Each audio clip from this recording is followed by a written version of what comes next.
Assalamualaikum warahmatullahi wabarakatuh. Kami dari kelompok 7 akan mempresentasikan mengenai jarimah hudud, qisas diyat, dan ta'zir. Baik, langsung saja ke pembahasan materinya. Saya Evalul Kulsum. Pada bagian ini saya akan menjelaskan mengenai jarimah hudud. Sebenarnya apa sih itu jarimah? Jarimah secara etimologis berarti dosa, kesalahan, atau kejahatan. Menurut pendapat Al-Mawardi, pengertian jarimah secara terminologis ialah larangan hukum yang diancam oleh Allah dengan hukuman had atau ta'zir. Larangan hukum bisa berwujud mengerjakan perbuatan yang dilarang dan meninggalkan perbuatan yang diperintahkan. Dengan demikian, orang yang mengerjakan perbuatan yang dilarang dan meninggalkan perbuatan yang diperintahkan, maka dia akan dikenai hukuman sesuai dengan apa yang diperbuat dan apa yang ditinggalkan. Selanjutnya, pembagian hukuman dari segi berat dan ringannya ini terbagi menjadi 3, yaitu jarimah hudud, jarimah qisas diyat, dan jarimah ta'zir. Yang selanjutnya, pengertian jarimah hudud. Jarimah hudud adalah suatu jarimah yang bentuknya telah ditentukan syarak sehingga terbatas jumlahnya. Selain ditentukan bentuknya atau jumlahnya, juga ditentukan hukumnya secara jelas, baik di dalam Al-Quran maupun di dalam hadis. Selain itu, jarimah ini termasuk jarimah yang menjadi hak Tuhan. Penjelasan yang lainnya mengenai jarimah hudud adalah jarimah yang diancam dengan hukuman had. Apa sih itu hukuman had? Hukuman had adalah hukuman yang telah ditentukan oleh syarak dan menjadi hak Allah. Artinya, hukuman ini tidak bisa dihapuskan oleh perseorangan. Adapun jarimah-jarimah yang termasuk hudud diantaranya, yang pertama zina, yang kedua khazaf atau menuduh orang lain berbuat zina, yang ketiga minum khamar, yang keempat mencuri atau merampok. Jarimah hudud yang pertama, zina. Dalam Islam, zina ditinjau dari pelakunya dapat digolongkan menjadi 2 golongan, yaitu zina muhsan dan zina ghairu muhsan.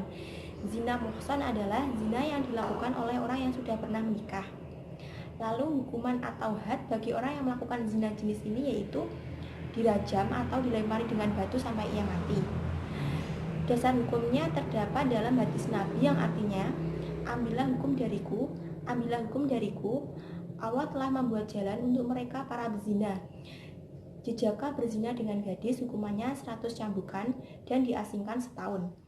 Duda berzina dengan janda hukumannya 100 cambukan dan dirajam.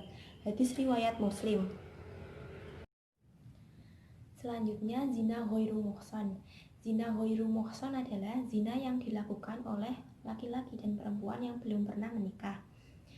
Lalu hukuman atau had bagi orang yang melakukan zina ini yaitu didera 100 kali dan diasingkan selama 1 tahun. Dasar hukumnya terdapat di dalam surat An-Nur ayat 2 yang artinya, pezina perempuan dan pezina laki-laki diralah masing-masing dari keduanya 100 kali, dan janganlah rasa belas kasihan kepada keduanya mencegah kamu untuk melaksanakan agama hukum Allah. Jika kamu beriman kepada Allah dan hari kemudian, hendaklah pelaksanaan mereka disaksikan oleh sebagian dari orang-orang yang beriman. Jarimah hudud yang kedua yaitu khazaf atau menuduh orang berbuat zina. Dasar hukumnya terdapat dalam surat An-Nur ayat 4. Jadi, orang yang menuduh orang lain melakukan suatu zina tanpa ia dapat mendatangkan 4 orang saksi, maka dia akan dikenai hukuman yaitu berupa dera sebanyak 80 kali. Selanjutnya, jarimah hudud yang ketiga yaitu minum khamar.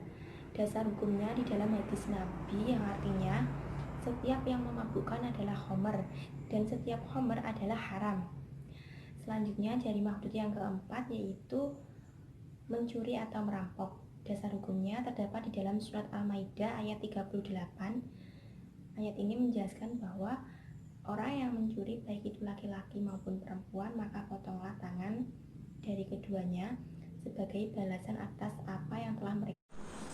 Baik, saya akan melanjutkan presentasi yang telah dibawakan oleh teman sekelompok saya. Selanjutnya, qisas dan diyat. Yang pertama ialah qisas. Qisas secara bahasa berasal dari kata bahasa Arab al-qisas yang berarti melakukan seperti apa yang telah dilakukan pelakunya. Secara istilah, kisos berarti memberikan balasan ataupun hukuman kepada pelaku sesuai dengan perbuatan yang telah dilakukan. Adapun ruang lingkup kisos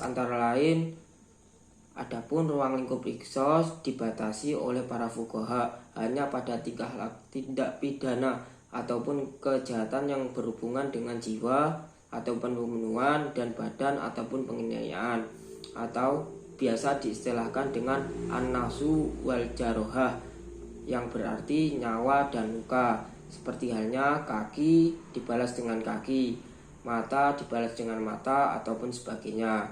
Adapun mengenai landasan hukum kisos dalam Al-Quran terdapat kurang dari 10 ayat dan umumnya selalu berkaitan ataupun berdampingan dengan aturan diyat. Dari situlah para fuqaha umumnya membahas hukum kisos secara bersamaan dengan hukum diyat secara umum. Salah satu dalil dalam Al-Quran yang menjelaskan kisos dan diyat antara lain surat Al-Baqarah ayat 78. Ayat ini menjelaskan perintah melaksanakan hukum kisos yang berkenaan dengan pembunuhan.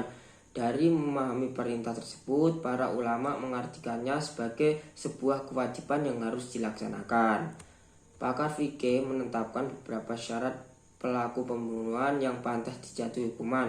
Adapun syarat-syarat kisos antara lain, yang pertama, pelaku harus mukallaf, yakni baligh dan berakal. Artinya, kisos tidak dapat dijatuhkan terhadap anak-anak yang masih di bawah umur ataupun orang gila. Yang kedua, pelaku bermaksud menghilangkan nyawa korbannya. Yang ketiga, pelaku tidak berada dalam tekanan. Artinya, bagi orang yang dipaksa melakukan pembunuhan, maka kisos tidak dapat dijatuhkan kepada orang tersebut.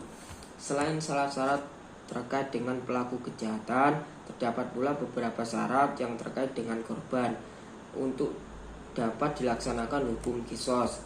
Antara lain yaitu, yang pertama, korban adalah orang yang berada di bawah jaminan keselamatan pemerintahan Islam. Yang kedua, korban bukan bagian dari pelaku. Maksudnya, tidak ada hubungan kekerabatan antara pelaku dengan korban.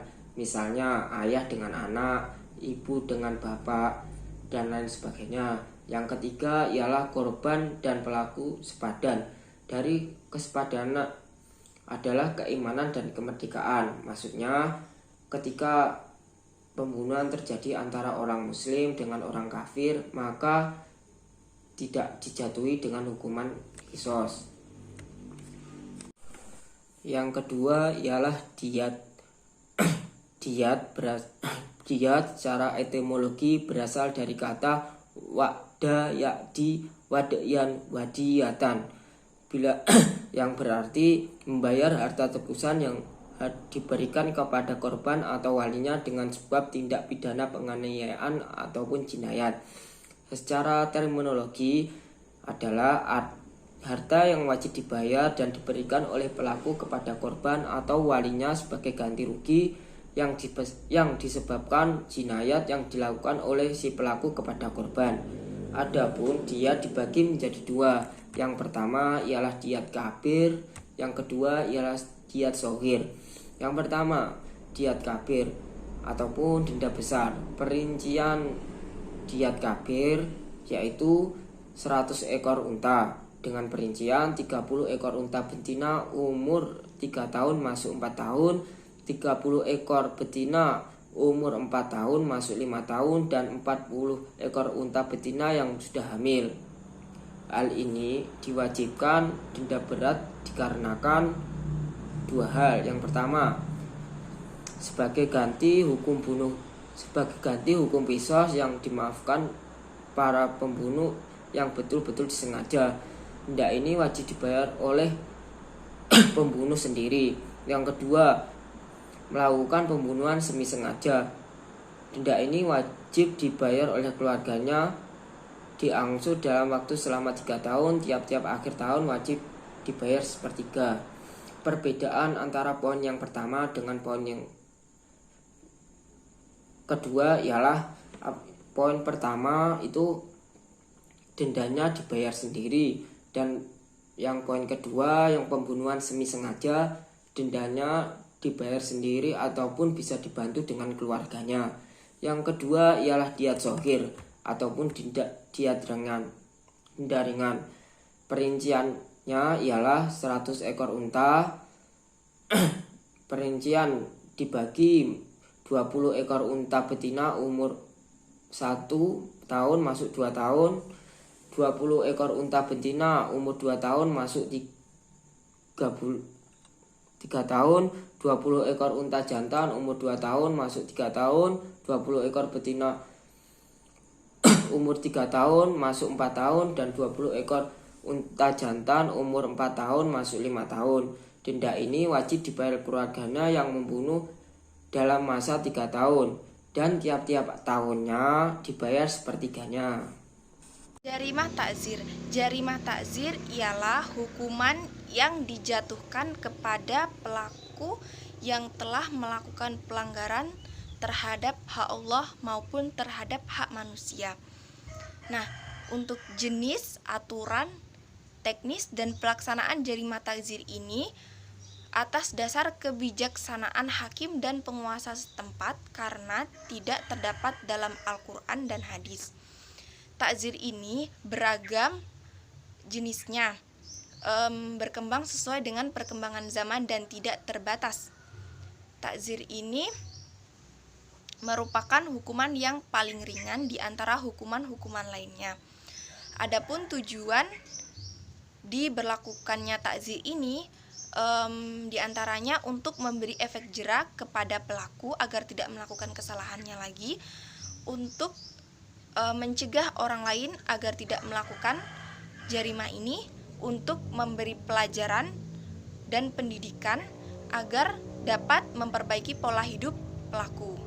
Nah, selain penguasa dan hakim, orang-orang lain yang boleh menghukum orang yang melakukan kesalahan ini ialah seperti orang tua untuk mendidik anaknya, guru untuk mendidik muridnya, dan suami untuk mendidik istrinya. Namun mereka semua tidak boleh mengabaikan keselamatan terhukum. Takzir ini juga berlaku untuk semua orang yang berakal sehat yang telah melakukan kesalahan, baik itu laki-laki, perempuan, dewasa maupun anak-anak. Sanksi takzir ini berbeda-beda sesuai dengan tingkat pelanggarannya dan sesuai dengan kondisi si pelaku. Nah, hukuman takzir ini bermacam-macam dari yang ringan sampai yang paling berat. Contohnya, hukuman mati, hukuman cambuk, hukuman pengasingan, hukuman penjara, hukuman yang melibatkan harta seperti denda, menghancurkan harta, dan mengubah harta. Selain itu, ada hukuman peringatan, hukuman nasihat, hukuman pengucilan, celaan, penurunan jabatan, pemecatan, bahkan sampai ke hukuman pencemaran, yaitu dengan mengumumkan kesalahan si pelaku. Dalam hal ini, hakim diberi kebebasan untuk memilih hukuman mana yang paling sesuai dengan kejahatan serta kondisi si pelaku tersebut. Nah, selain itu banyak hukuman-hukuman lain yang dijatuhkan oleh penguasa dan hakim menurut kebijaksanaan mereka masing-masing.